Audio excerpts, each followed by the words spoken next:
Hello చెప్పండి aunty ఏం కావాలి? ఏంట్రా షర్ట్ భలే వేసావు, మంచి హైట్ వైట్ పర్సనాలిటీ సూపర్ ఉన్నావు. మరి ఎట్లా ఉంటాం మనతోనికి? వస్తావా?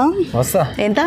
షార్ట్కి అయితే 15,000, నైట్కి అయితే 50,000. నువ్వు అమ్మాయి లెక్క మాట్లాడుతున్నావు. షార్ట్కి అయితే 5,000 లేదా 15,000 ఉంటుంది. మాది బుకింగ్ ఎక్కువ ఉంటాయి మాకు. ఆ రోజుకి ఎంత సంపాదిస్తావు? రోజుకు ఒక ₹1,00,000 లక్ష? ఎస్. లక్షే? మరి లక్ష మరి ఒరే దాని బదులు నీకు బుక్ చేసుకునే బదులు నీతో ఉండిపోతాను, ఉంచేసుకుంటావు నన్ను. ఉంచేసుకుంటూ నాకేం పైసలు వస్తాయి? నీ పైసలు నాకు వస్తాయి కదా. అవసరం లేదు. 100 మంది వస్తారు. ఫిగర్ నీ లాంటి ఫిగర్ 100 మంది వస్తారు. చూసావా? చాలా రుంగు బిల్ల రూపాయి దండ అని బోల్డ్ అని బిల్లలు చూసిన. రోజుకి లక్ష మామూలుగా లేదమ్మా. అయితే ఎంత ఇప్పుడు నీకు ఒకసారికి రావాలంటే? షార్ట్కి అయితే చెప్పే కదా 15,000 అని. 15,000 లేవు బాబు నా దగ్గర. నేను పేదరాలని ఏదో నిన్ను చూసి ముచ్చట పడ్డాను. లెక్కెట్టడానికి కూడా ఇవ్వట్లేదు. ఏమిటండి ఈ విడ్డూరం? వంగబడ్డాలకి ఎంగబడ్డాలు ఉండవు. నేను నిన్ను ఉంచేసుకుంటా. నేను నిన్ను ఉంచేసుకుంటా. రావా? ₹1,00,000 నాకు సగం డబ్బులు చాలు.